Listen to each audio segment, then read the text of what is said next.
Hi everyone, I welcome you all to our channel. तो आज हम 12 अप्रैल 2021 के न्यूज़ आर्टिकल डिस्कस करेंगे of the Indian Express. So let's get started without wasting time.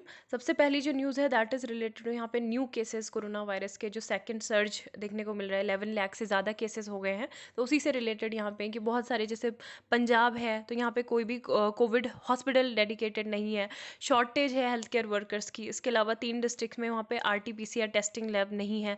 Chhattisgarh में भी RT-PCR testing नहीं है। तो ये सब चीज़ें यहाँ पे प्रॉब्लम है। दूसरा यहाँ पे बोला जा रहा है कि 10,000 प्लस केसेस दिल्ली में रिकॉर्ड किए गए हैं और Kejriwal warns of possible lockdown. Night curfew यहाँ पे ऑलरेडी लगा हुआ है।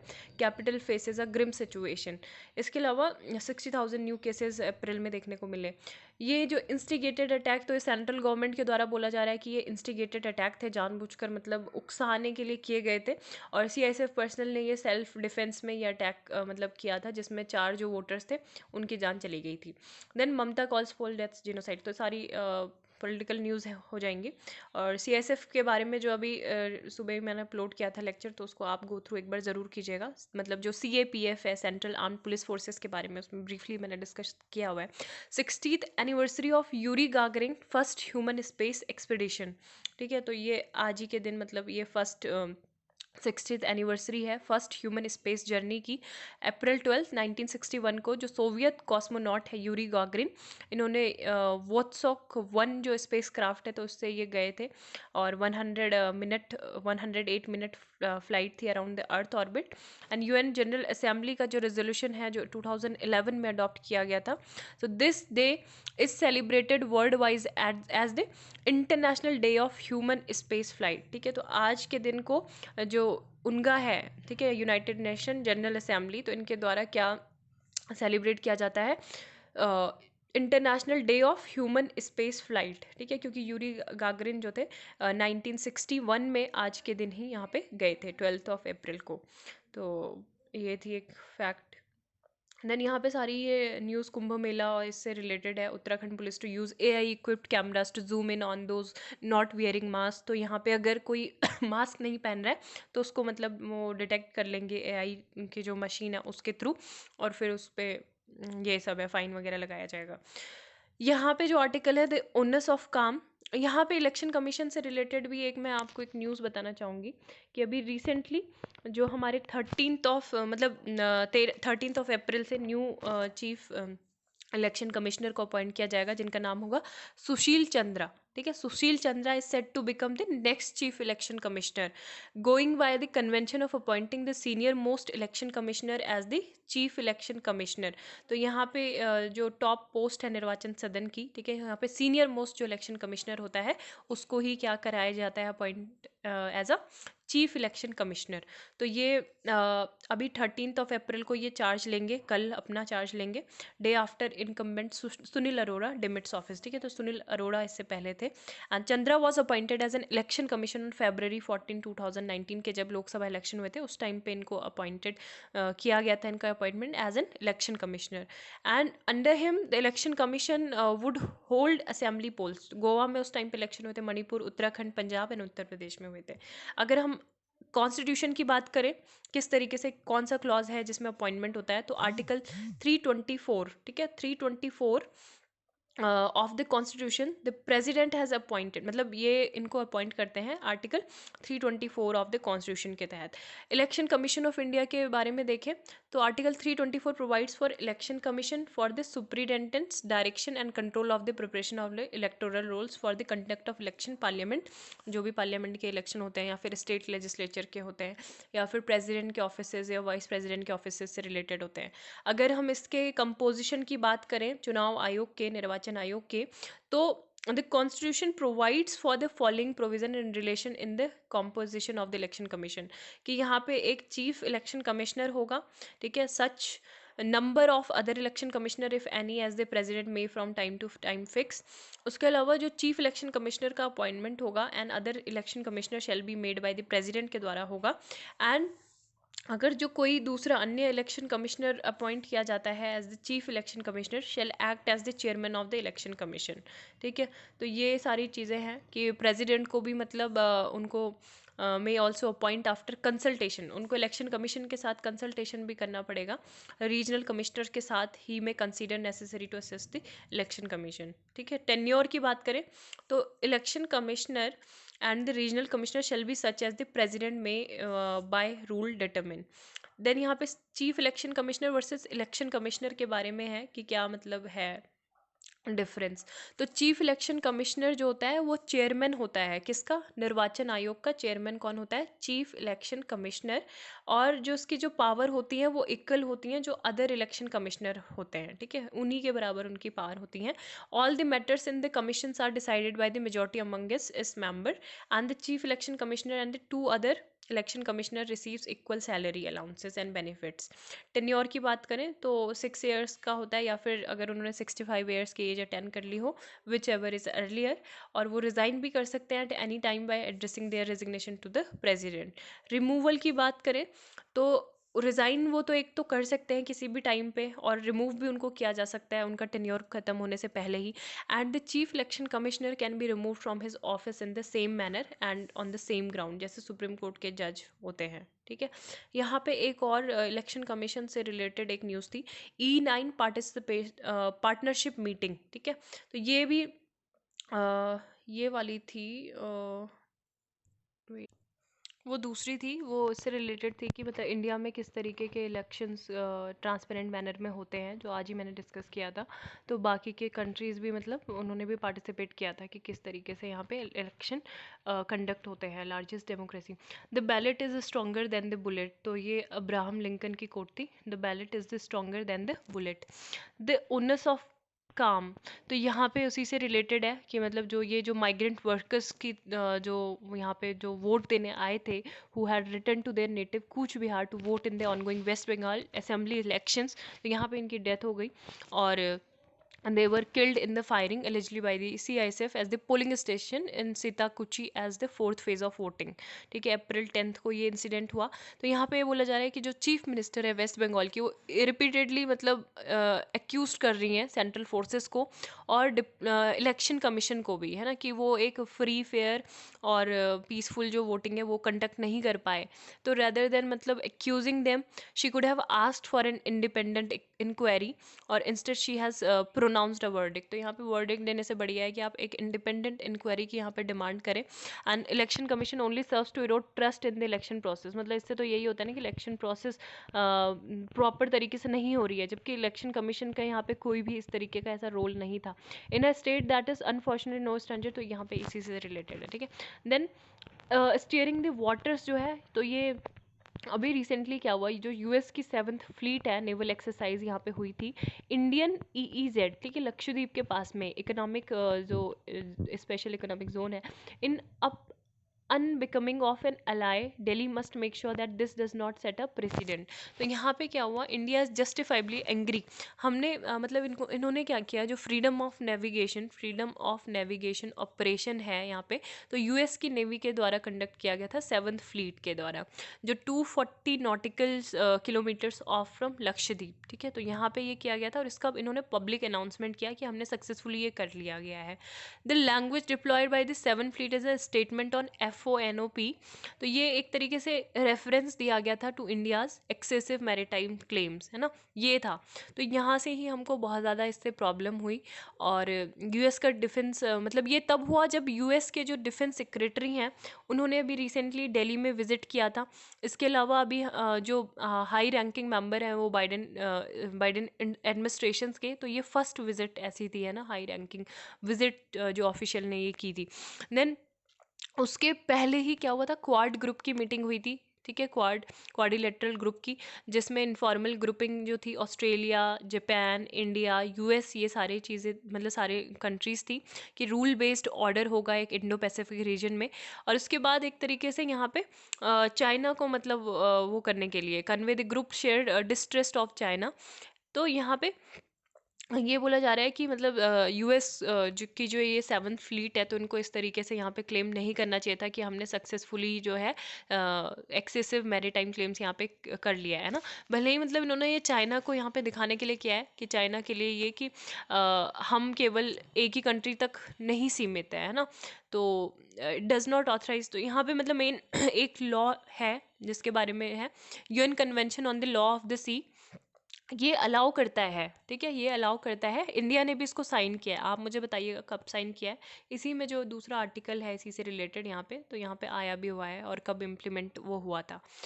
तो यहाँ पे ये बोला जा रहा है कि जो भी मतलब ये है United Nation Convention on Law of the Sea, ठीक है, यूएन क्लॉज।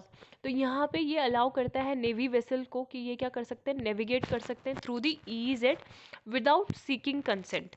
लेकिन इंडिया में ये दूसरा कंटेक्स्ट हो जाता है, क्योंकि इंडिया का अपना एक ओन लॉ है, अपना लॉ है, the territorial water continental shelf, ठीक है, यहाँ पे let's zoom in, the territorial water continental shelf exclusive economic zone and other maritime zones act 1976। तो ये फॉरेन मिलिट्री वेसल्स के लिए ये रिक्वायर मतलब ये करता है कि उनको अपने जो इंडियन ईजेड जोन होगा, तो यहाँ पे उनको सेल करने से पहले प्रायर कंसेंट लेना ज़रूरी है, ठीक है। तो ये एक्ट कहता है यहाँ पे कौन सा, territorial waters continental shelf exclusive economic zone 1976 का मैरीटाइम जोन्स एक्ट, ठीक है।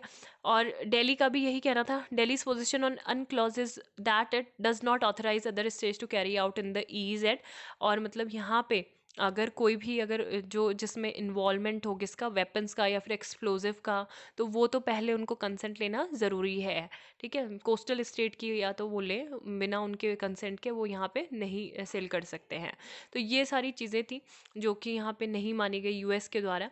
एंड ऐसा नहीं है कि ये पहली बार हुआ है, उससे पहले भी 2015, 16 एंड 17, 2019 में यूएस डिपार्टमेंट ऑफ डिफेंस की एनुअल रिपोर्ट में ये कहा गया था कि यूएस नेवी ने इस तरीके जो FONPs हैं वो सेम एरिया में ऑलरेडी कर चुके हैं without any noise by either side. लेकिन इस बार डिफरेंस मतलब जो ये डिफरेंट इसलिए है क्योंकि जो लास्ट लाइन थी of this statement that FONPs are not about one country, मतलब एक तरीके से ये चाइना को बताने के लिए कर रहे हैं कि हम चाइना में जो जैसे साउथ चाइना सी में भी ये करते हैं ना, सेलिंग करते हैं अपने वेसल्स की, तो उनको एक तरीके से बताने के लिए है कि ये एक ही कंट्री के लिए नहीं है, nor are they about making political statement, could be a message to China that such operation are not just aimed at it. तो ये हमारे लिए मतलब इतना ज़्यादा कुछ यूज़फुल है नहीं इंडिया के लिए। तो India and the US can talk this through, and more seriously what India needs to watch out for is that this incident does not set a precedent, है ना, कि मतलब जो हमारी दूसरी कंट्रीज़ हैं कल को वो भी मतलब ये सब चीज़ें US की देख के ऐसा ना करें। तो ये नहीं होना चाहिए। और यहाँ पे मैं ये बता देती हूँ, India has ratified the convention which came into force in 1994। तो ये 1994 में आई थी। तो यहाँ पे यही बोला गया है कि it seems pointless for the US navy to frighten, चाहे वो मालदीव्स हो या फिर फ्रेंडली इंडिया हो, है ना, कि वो जो इंटीमिडेटरी उनके FONPs पेट्रोल हैं, प्रोवोकेटिव मैसेज वो देना चाहते हैं चाइना को, लेकिन वो हर जगह पे ही वो कर रहे हैं। तो ये कुछ ज़्यादा खास नहीं है, क्योंकि अगर पहले भी अगर बात करें जो जैसे बहुत सारी चीज़ें इन्होंने की हैं, जैसे चाइना ने अपने जो इंटेंस कैंपेनिंग की है 2013 से, है ना, वहाँ पे उन्होंने आर्टिफिशियल आइलैंड बनाए हैं साउथ चाइना सी में using a fleet of dredgers और to create 3000 to 4000 areas of land on top of reefs on the Spratly और जो पारेसल ग्रुप्स हैं वहाँ पे। तो वहाँ पे चाइनीज़ आउटपोस्ट हैं जैसे फेरी क्रॉस, मिसचीफ्स एंड सुबी रीफ्स यहाँ पे हैं। तो मिसाइल से, रडार से, है ना, ये सब भी है यहाँ पे। और चाइना तो इतना ज़्यादा एग्रेसिव है कि 2016 में जो इंटरनेशनल कोर्ट ऑफ आर्बिट्रेशन का जो वर्डिक्ट था फिलीपींस के फेवर में, तो उन्होंने भी उसको स्ट्रेट फॉरवर्ड रिजेक्ट कर दिया गया था, है ना। तो ये सारे, और उसके अलावा भी PLA के जो ट्रूप्स हैं वो एग्रेसिवली इंडिया के जो नॉर्दर्न बॉर्डर्स हैं वहाँ पे आते रहते हैं, लाइन ऑफ एक्चुअल कंट्रोल में वो वायलेशन करते रहते हैं। और US ने काफ़ी सारे इनिशिएटिव भी लिए थे, लेकिन उनके जो इनिशिएटिव थे, चाहे वो ओबामा के टाइम पे हों या फिर वो ट्रम्प के टाइम पे हो, इंडो पैसिफिक स्ट्रैटेजी, ठीक है, एशिया रीअश्योरेंस इनिशिएटिव एक्ट, तो इसका कुछ मतलब स्लाइटेस्ट इम्पैक्ट पड़ा है चाइना पे। और aggressive intent and the up holding grand strategy, तो ये इतना ज़्यादा इम्पॉर्टेंट था नहीं। देन यहाँ पे जो था लेसन्स फ्रॉम फर्स्ट लॉकडाउन, कि क्या क्या हम सीख सकते हैं जो फर्स्ट लॉकडाउन था उससे। अभी जो सेकेंड वेव है, assuming alarming proportion, it's high time there is an action plan होना चाहिए based on robust data, to alleviate problems of migrants, ये इस तरीके की जो प्रॉब्लम्स थी वो दोबारा ना हो। तो सबसे मेन तो ये है कि अगर हम बात करें जो डिमांड ड्रिवन स्किल ट्रेनिंग जो दी गई थी गरीब कल्याण रोजगार योजना के अंतर्गत GKRY, ये मोस्ट ऑफ दीज माइग्रेंट्स के लिए ही थी, बट इन तक ये पहुंची ही नहीं। ठीक है, केवल जैसे 1.4% ऑफ द माइग्रेंट्स इन्होंने रिपोर्ट किया है कि इन्होंने गेटिंग एनी स्किल अपग्रेडेशन और training at the native place in are survey. And ये जो एम्प्लॉयमेंट स्कीम्स थी जिसमें GKRY, या फिर इन्होंने इन माइग्रेंट्स को निगलेक्ट किया, या फिर ये जो थी ये इन्होंने इंगेजमेंट नहीं की किसके साथ, मनरेगा के साथ, जो मनरेगा वर्क थे उसके साथ। Notably many migrant workers reported a fall in the quality of food consumed during the lockdown and post lockdown compare to the pre lockdown level. तो यहाँ पे 4 जो लेसन है वो बताए गए हैं मेनली। पहली बात तो ये कि we need to digitise all data on migrants. ठीक है, जो एक हमें एक अगर एक्शन प्लान एक बनाना है तो उसके लिए हमें एक रोबस्ट डेटाबेस होना चाहिए। तो उस सारे सबको क्या करना पड़ेगा, डिजिटाइज करना पड़ेगा उस सारे डेटा को।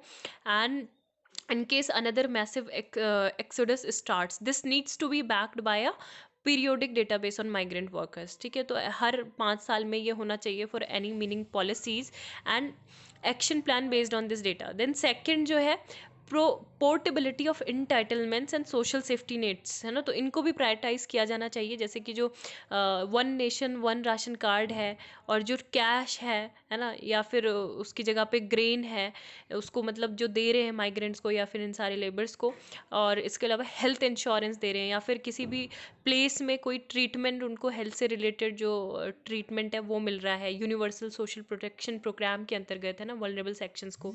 तीसरी बात ये है कि द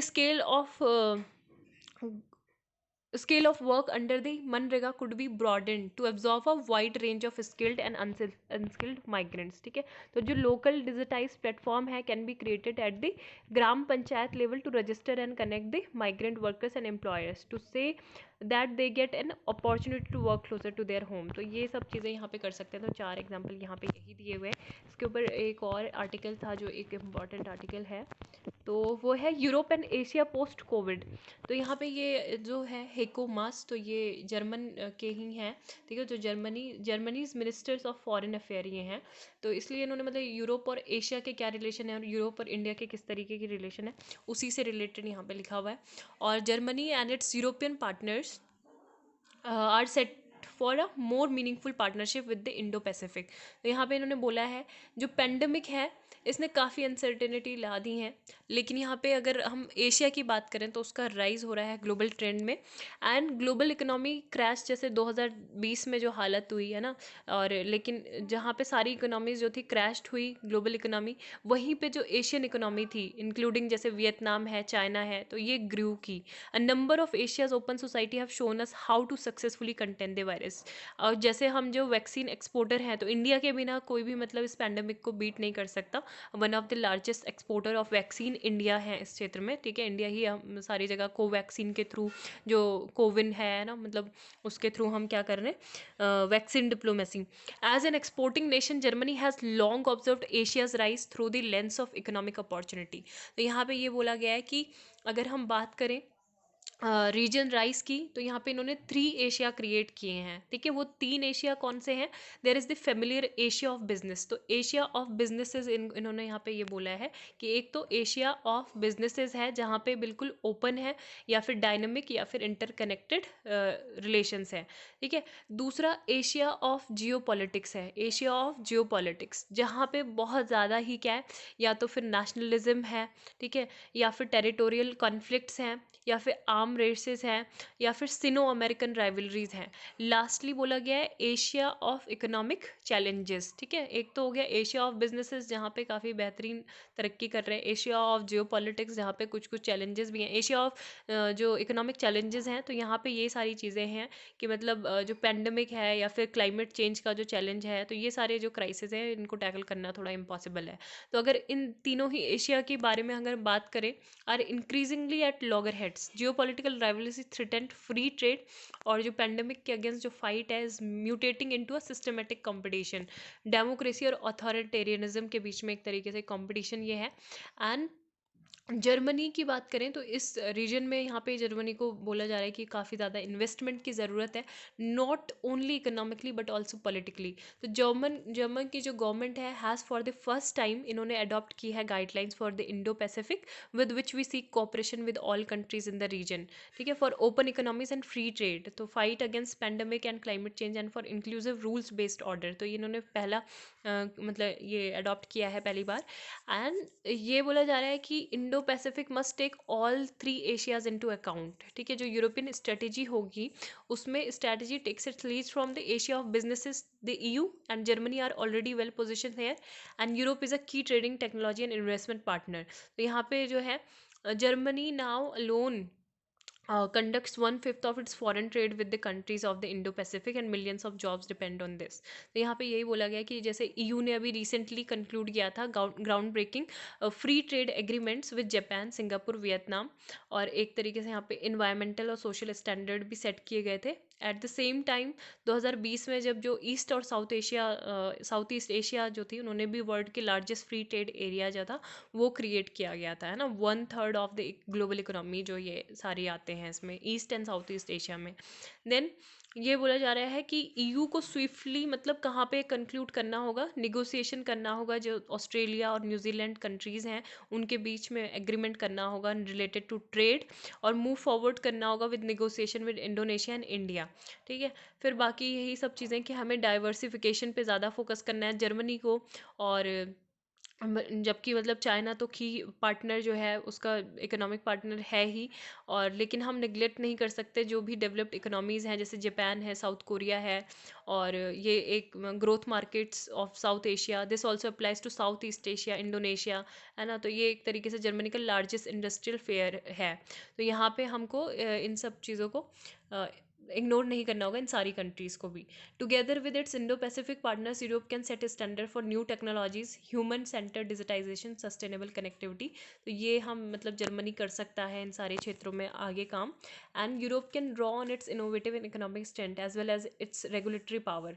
अभी जो मई में ईयू इंडिया समिट है, we want to launch a connectivity partnership. तो इंडिया के साथ ये कनेक्टिविटी पार्टनरशिप लॉन्च करना चाहते हैं, और ये इंडिया और यूरोप के जो रिलेशंस हैं डिजिटल इकोनॉमीज को लेके भी उसको फर्दर और कनेक्ट करेगा। देन यहाँ पे बोला जा रहा है कि एशिया में जो है टेंशन्स राइज कर रही है जियो पॉलिटिक्स को लेके, न्यू कोल्ड वॉर और even hot conflicts in the Indo Pacific would be an economic and political nightmare. तो यूरोप को एक तरीके से फर्मर स्टैंड यहाँ पे लेना होगा अगेंस्ट पोलराइजेशन, और एक rule based Indo Pacific order जो है उसको फॉलो करना होगा। ठीक है, इसके अलावा अब कुछ ग्लोबल चैलेंजेस भी हैं एशिया में, जैसे कि सबसे वन ऑफ द लार्जेस्ट जो इमिटर हैं, है ना, CO2 के, कार्बन डाइऑक्साइड के, US, चाइना, इंडिया हैं, and the EU will only win the fight against climate change together. तो साथ में ही ये सब चीज़ हो सकती हैं। एंड यूरोप और बाकी के जो देश हैं वो इंडो पैसिफिक नीड उनकी है, जो वायरस है अगर उसको भी टैकल करना है तो सभी को एक साथ कनेक्टेड होना होगा, और मल्टीलेटरल सोल्यूशन ही उसके लिए ढूंढना होगा।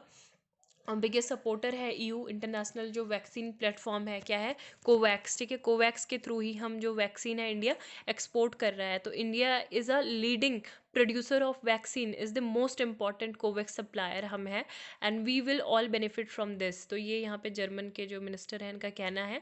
And Europe will continue to stand up for human rights. तो यहाँ पे इन्होंने ह्यूमन राइट्स वाले एस्पेक्ट को भी नहीं छोड़ा है, कि यहाँ पे ह्यूमन राइट्स और साथ में जो डेमोक्रेसी है, ठीक है, उनको भी ये बहुत ज़्यादा इंडो पैसिफिक रीजन में बहुत वैल्यू देते हैं।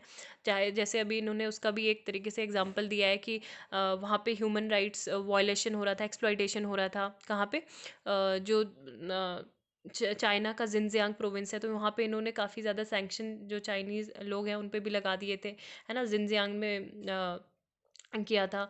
इसके अलावा जो म्यांमार में जो हो रहा था, जनरल्स के अगेंस्ट इन्होंने सैंक्शन लगाए, who are taking their country to brink of the civil war. तो यहाँ पे मतलब एक तरीके से ये बता रहे हैं कि हम इन सब दोनों चीज़ों को तो ध्यान में रखेंगे ही, अगर इंडिया का कंटेक्स भी होगा तो, है ना।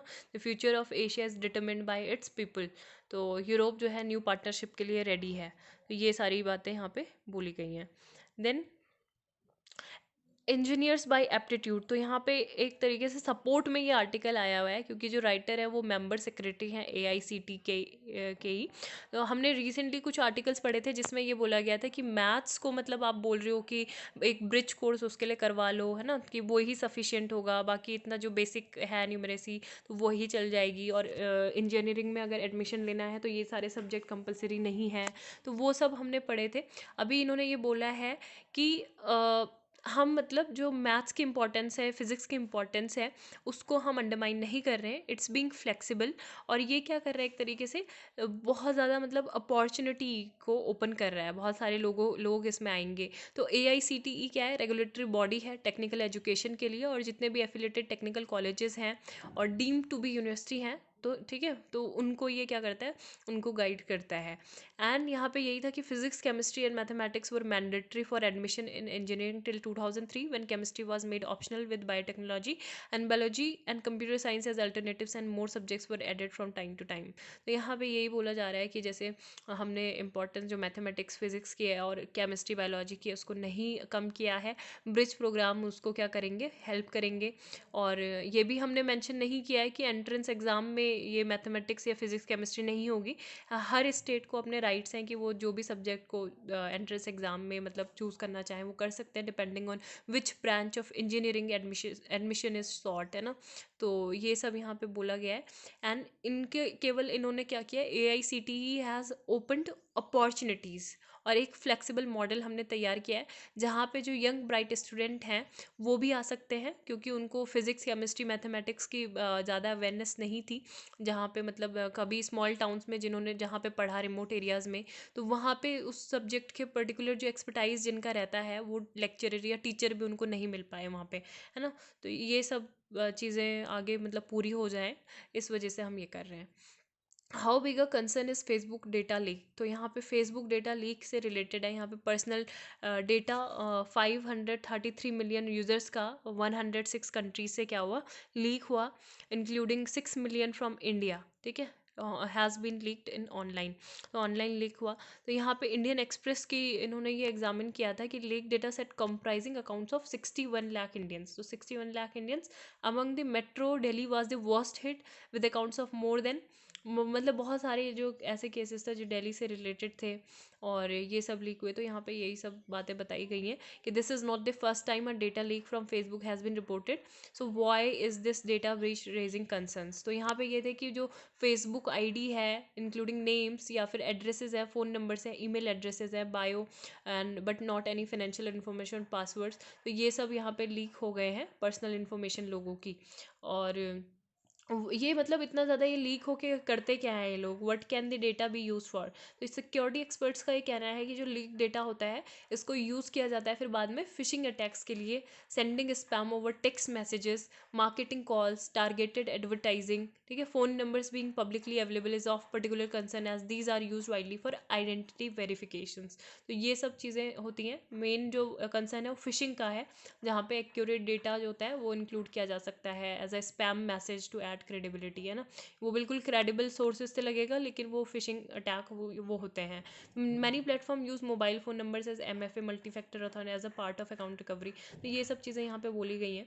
और ये डेटा जो लीक हैं ये काफ़ी ज़्यादा होते रहते हैं और पहले भी हुए थे, अभी भी ये हो रहे हैं। तो यहाँ पे फेसबुक का ये कहना है कि ये जो वही डेटा है जो ऑलरेडी पब्लिक डोमेन में था पहले से, है ना। देन यहाँ पे इफेक्टिवनेस ऑफ चाइनीज कोविड-19 vaccine low admit top official, Zhao becomes first women of colour to win top DGA honour, ठीक है। तो Nomadland continue its four of dominance through award season Saturday night. Zhao took top honors of the 73rd annual Directors Guild Association Awards, यहाँ पे थे, ठीक है। तो ये है सेकेंड वुमेन है, first women of colour to do so. Then Iran Natanz atomic site hit by nuclear terrorism. तो अभी जैसे ही इन्होंने यहाँ पे किया था, अपना डिक्लेयर किया था कि ये जो है स्टार्ट करेंगे, जो न्यूक्लियर इनरिचमेंट है यहाँ पे, यूरेनियम इनरिचमेंट वो करेंगे। तो यहाँ पे क्या हुआ, ब्लैकआउट डिस्क्राइब किया है ईरान ने as it underground Natanz atomic facility and act of nuclear terrorism इसको बोला गया है। तो यहाँ पे ग्लोबल टेंशन रेज होने के और ज़्यादा मतलब चांसेस हैं as world powers and Tehran continue to negotiate over its started nuclear deal. The blackout as Iran Natanz nuclear facility came just hours after the country announced it had started up new advanced centrifuges capable of enriching uranium faster the timing has raised. तो यहाँ पे यही सब बातें हैं, ठीक है। Then आज के लिए बस इतना ही। Thank you, have a nice day ahead.